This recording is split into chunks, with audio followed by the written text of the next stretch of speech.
Okay, so we are going to start American cursive penmanship.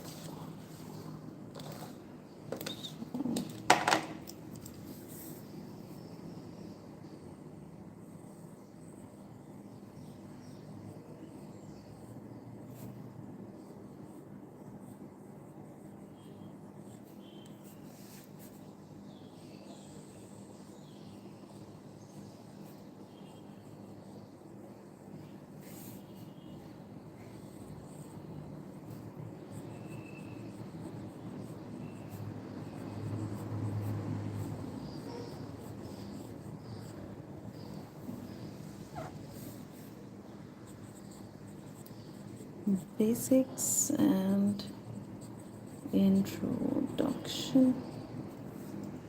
Okay, and hi everyone. I think you all can talk in the chat box also, but I am not able to see that. So this is what we are going to look at. This is Spencerian, but I'll show you the similarity between Spencerian and American cursive and why there is a similarity. So before we start, I would like to refer to these books.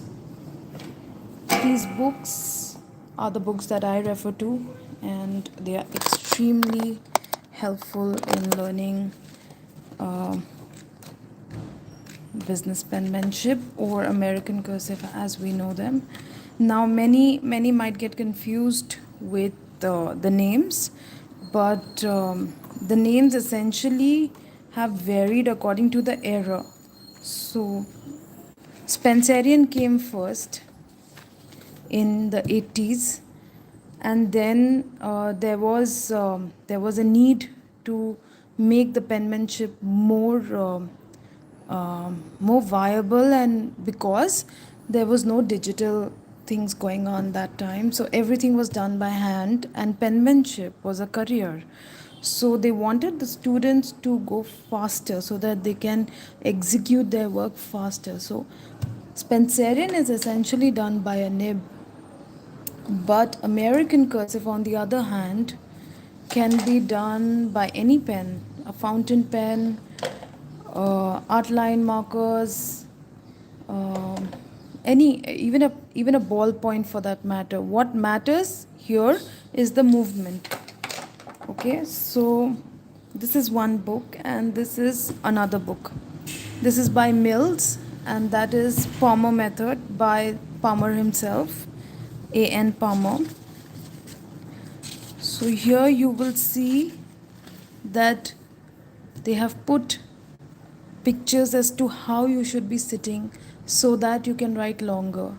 Now understand the difference. Now we don't write as much as they used to write. They used to write for around 8 to 9 hours solid. So their writing positions had to be very, very good. If your writing position is not good, you will get your shoulder pains and back pains. You have to be well rested. You can see here.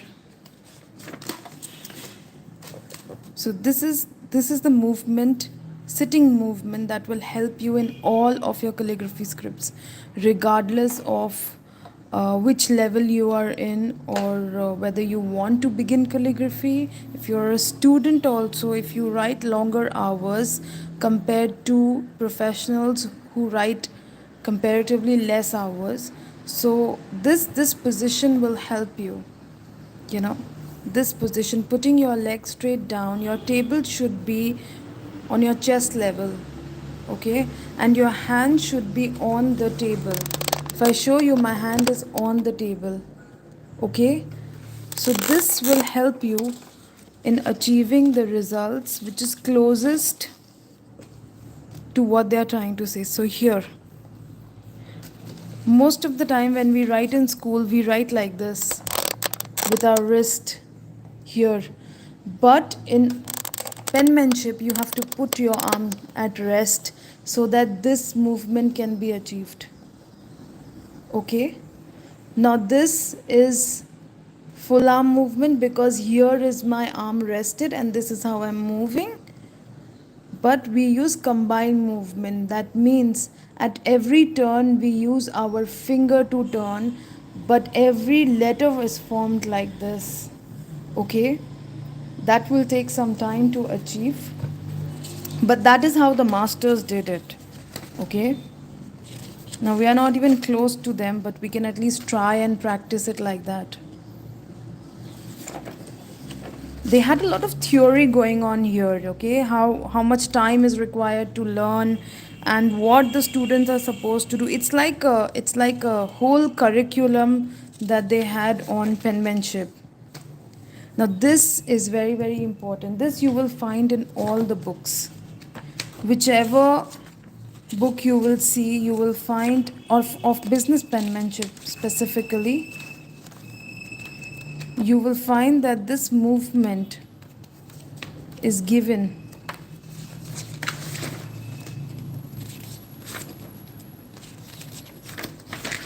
Okay, maybe it's another book, but it is always present.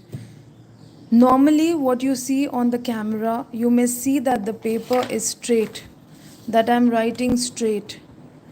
But most of the time, my paper is tilted. Like even now, this is the camera. If I put it straight up, this is the straight paper. But this is not how we write. We write like this. So everything you see on social media is actually tilted. Okay? Never try to do it in a straight form. Your hands will hurt, plus you will not achieve what is required. Okay? So coming back here, this is what they are trying to show, that your paper should be aligned like this, and this is your writing space. This is your stomach or your chest. Okay? The paper should be angling in the middle like this. Okay? For you to achieve best results. Now, not everyone can do that because this is very steep for us to write. So maybe a little bit on the 55-degree slant, and you will achieve your slant without any grids. Okay? These are the drills that they recommend, and I do that every single day before I start any of my work. Okay? You have the drills here also. You have the drills here also. So you can see the oval movements and the slant line drills. They are very, very important to achieve speed and to get the slant correct. You are not supposed to write on grid lines once you master this. Okay? So today maybe I'm going to start with the drills. These two drills, if you have a paper or copy with you, if you're a student, if you have your notebook, you can simply start. You don't need any specific guides for Palmer method or American cursive per se, okay? Because it is a handwriting hand, so you don't need special grids for that. So this is the drill that we look into, and this is the drill that we look into today.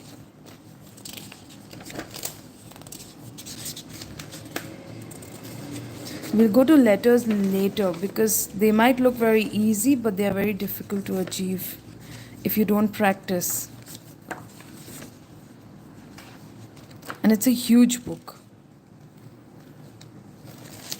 You can see this. This is what we want to achieve.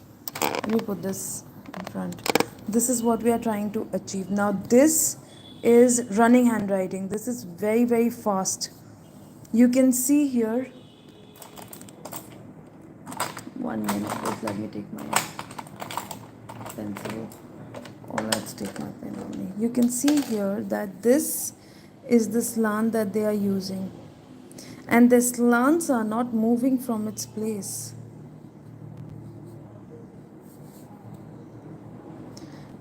Because they are not moving the hand, they are moving the paper. They slide the paper when they write. They do not move their hand. Every hand Okay, let me come back to that with drills.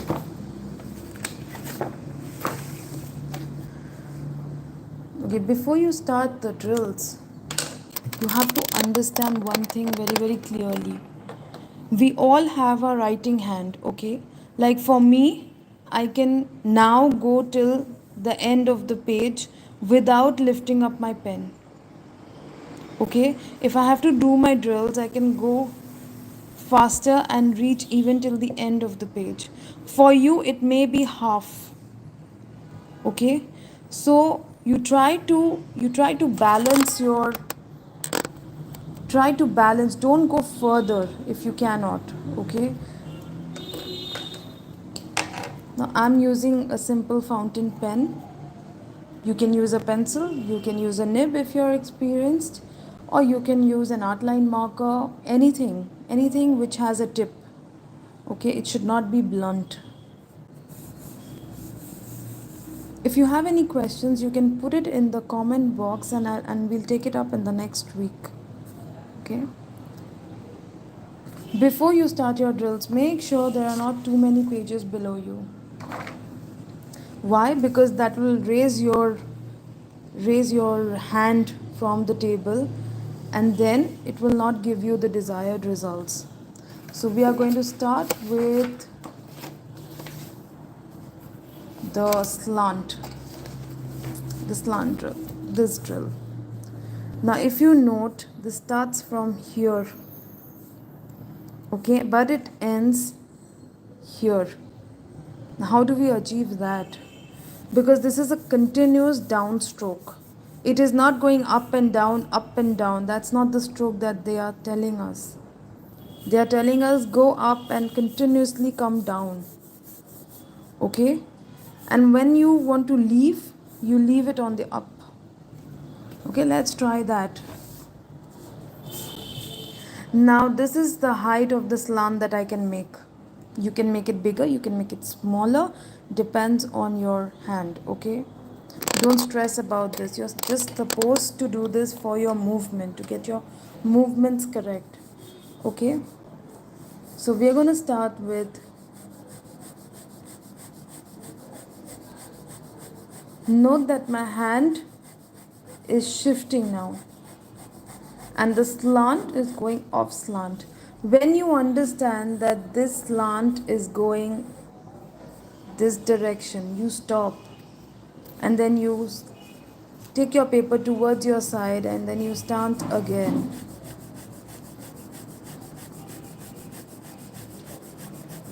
And you will stop when you think that your slant is going off track.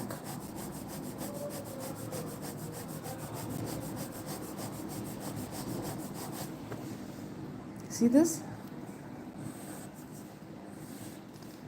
This shows that my hand can only go this far. I am not manipulating the slant or going further. If I go further than this, then it is going to be a full arm movement. If I try to go further than this,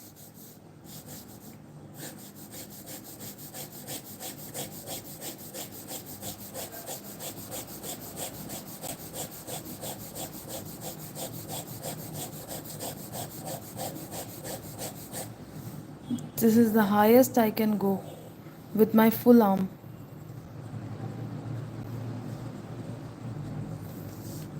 What do I mean by full arm? This is moving. It's not the finger that is moving. Okay? So if you want to achieve what the masters have achieved, then this is the way that they are saying. But not everyone can achieve this, because we don't write like this on a daily basis, correct?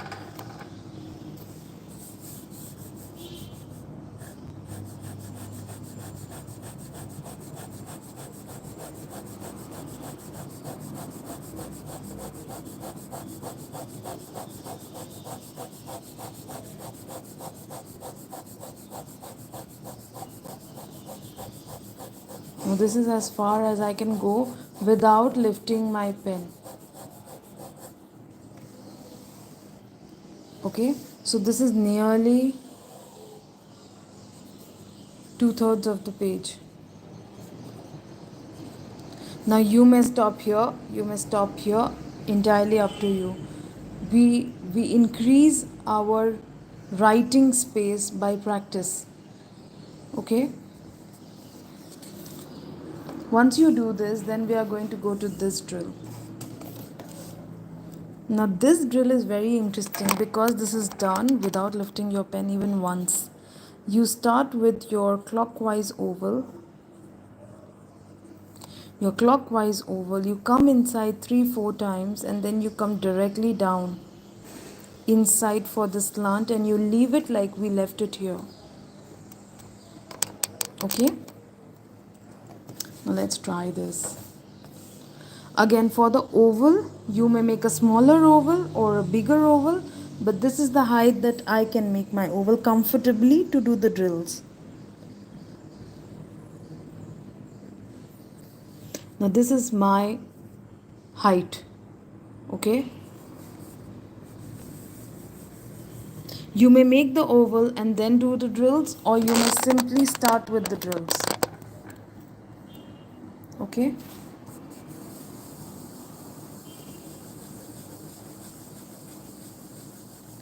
And like we saw, we are going inside and then leaving it.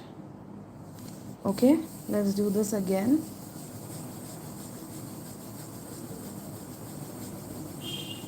We are going here, going inside and leaving it.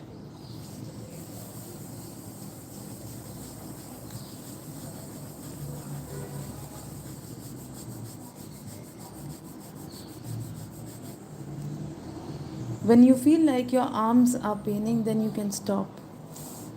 Okay?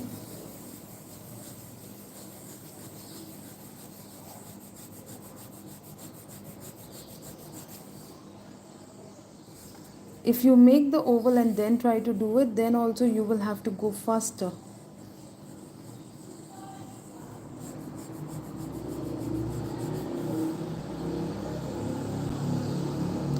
You cannot do the drills slow, you have to do them fast.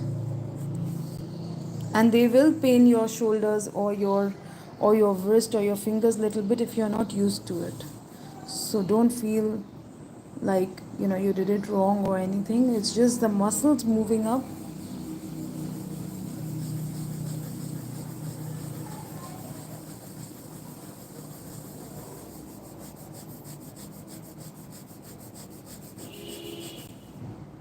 Now if you notice, these are on the same slant. This went off track.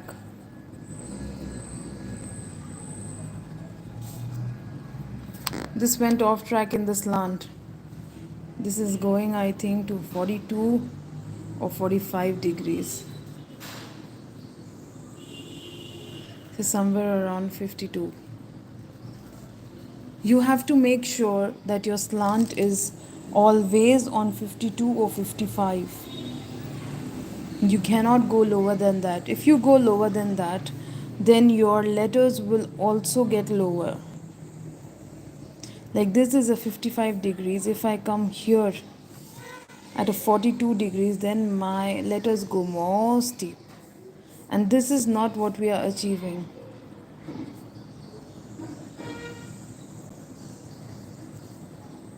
How do you get a 52-55 slant? If you are already into calligraphy, you know how to do it. And if you're not into calligraphy, then you can take your ruler and your protractor and mark it and then do it. Put a dotted line like this.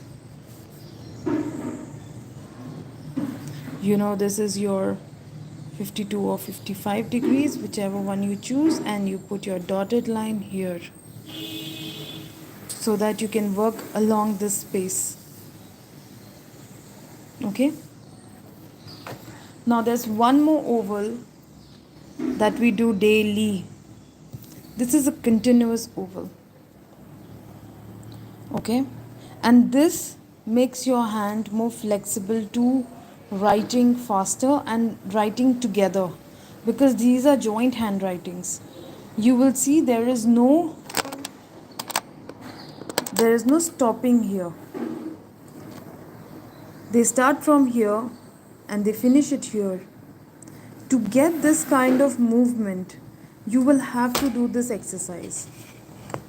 This will give you that movement. Okay? Okay, so let's start with this.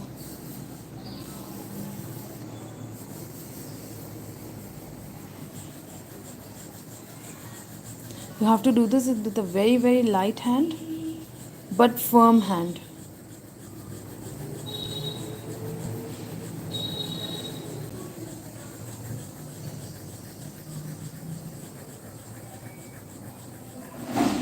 Your ovals depend on the height of the height at which your hand can go. Okay, don't try to make it bigger, or don't make it too small that you are in the comfortable zone.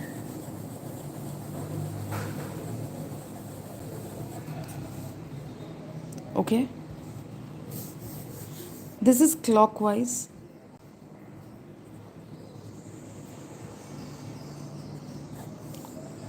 And we also do anti-clockwise.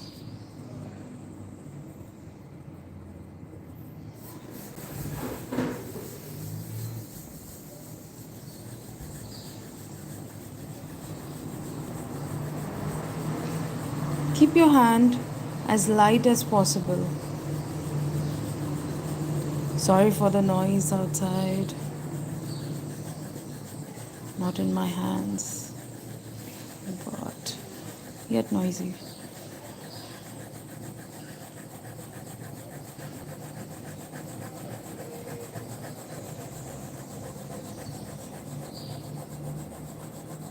Now you can see my hand will not go further than this. This is the furthest I can go. Okay, after that my fingers will start paining. Okay, so do not push yourself if you're doing this for the first time. All right, let's do this with a outline fine line markers. This is an outline marker, fine tip. This is a fine tip. Okay,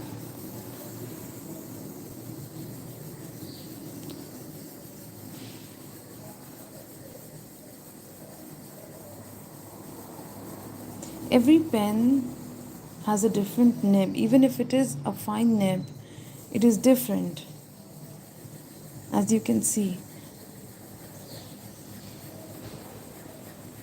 Try to take a fine tip, maybe a 0.5 or a 0.7 maximum. Don't try to go for a thick nib, because that will not give you the cursive that we are looking for.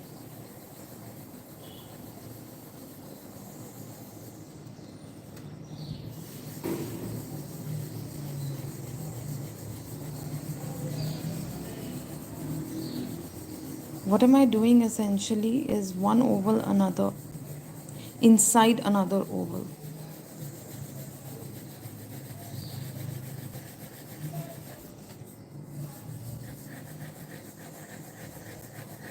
If your writing hand is not on the table rested, you will not be able to come till here.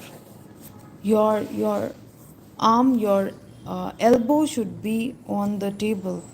Okay, as I said before, do not write like this. Put your hand comfortably on the table and then do your drills or do any kind of writing. Okay,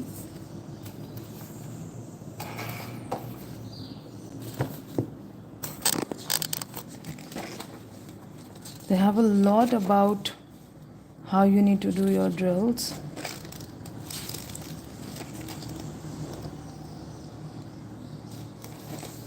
You can see here that the ovals are so consistent. You can actually see. This is one oval, this is another oval, this is another oval. And even here you can see that one is under another. This is what we are trying to achieve. Now this has come after working for 8 to 9 hours daily, but we don't do that much. So every day before starting our work, we try to at least do these two drills, which makes your hand comfortable and also your letters are not shaky. Okay, this is another set of ovals. There are a lot of oval practices because I'll tell you, when we do the letters, all the letters can be done in oval shape. Once you have your oval in place, then you can make every letter that is there, even small letter and big letters, capital letters. So this is one drill which requires a lot of hand movement. This goes from outside and comes inside. Okay, let's try this. Again, you have to make sure that your hand can make an oval.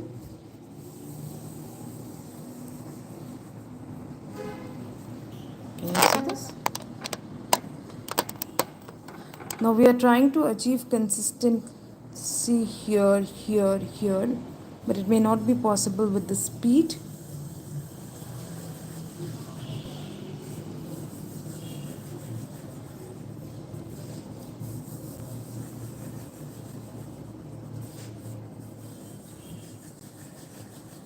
Okay, this went offhand.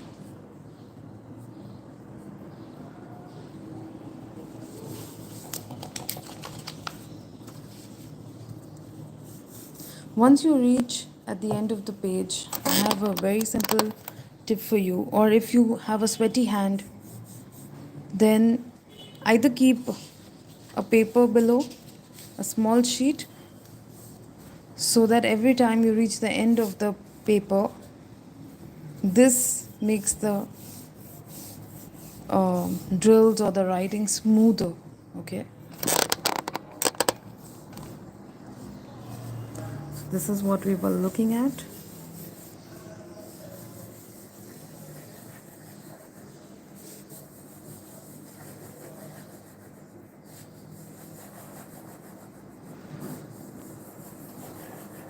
If you do attempt these drills, please let me know. Share it on the WhatsApp group or on Instagram or anywhere you're comfortable. If you have any questions regarding American Cursive, feel free to reach out. You know my Insta handle, you know the WhatsApp group we are in.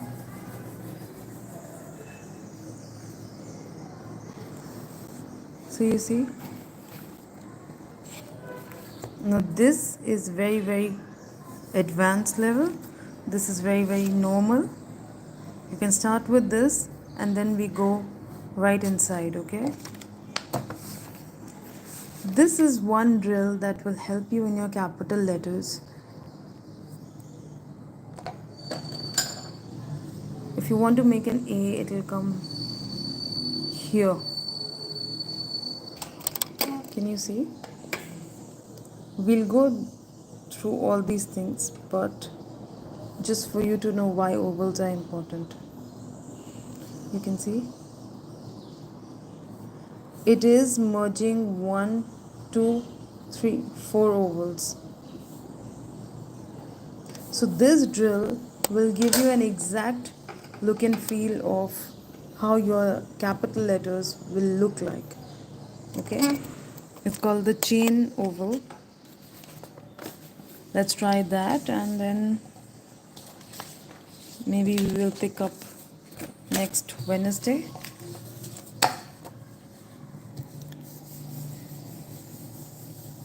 So this is 1, 2, 3, 4, 5, 6, 7, 8.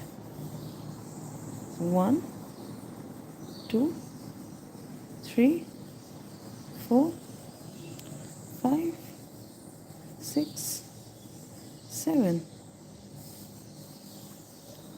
1, 2, 3, 4, 5, 6, 7, 8. You can see. now if I have to write a letter A,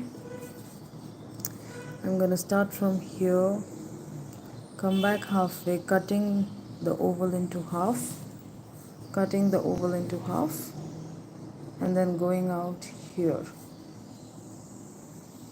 Okay, if I have to do B, it's going to be like so. If I have to do C, it will be like so.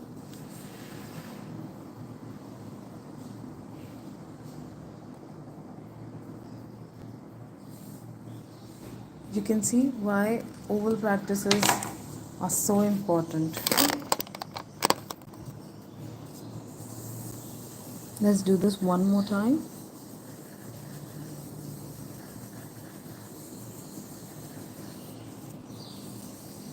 An interesting fact is Spencerian came before American Cursive.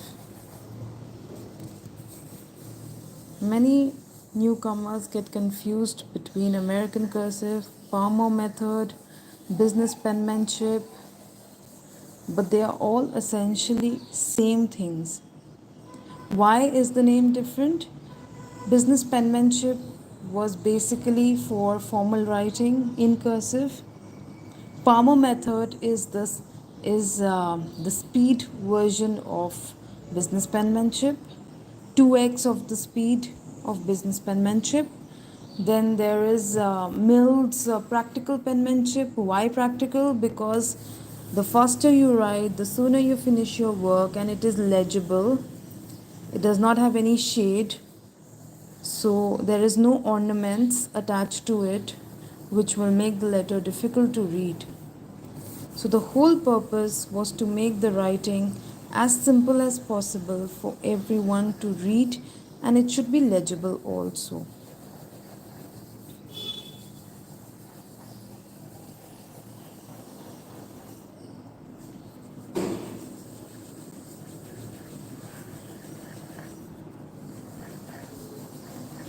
If you have your paper at a slant, these drills will automatically come at a slant. Okay?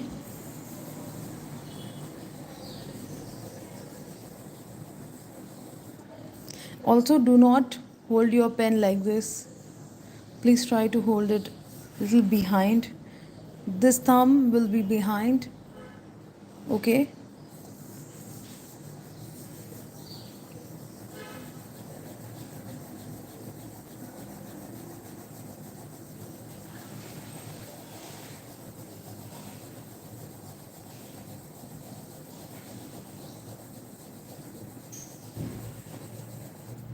Okay, now you can see.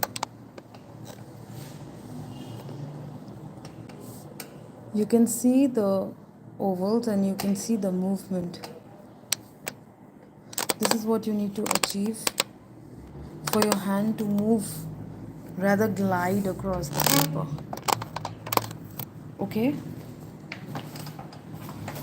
So I will finish this here with the drills, and there are more drills that we need to do. We'll do that next week, and we'll take up any questions that you have regarding American penmanship. Let me know and we'll take it forward. Thank you so much for joining, and do subscribe to the channel so that you get the alert every time I go online. Thank you so much. See you all next week.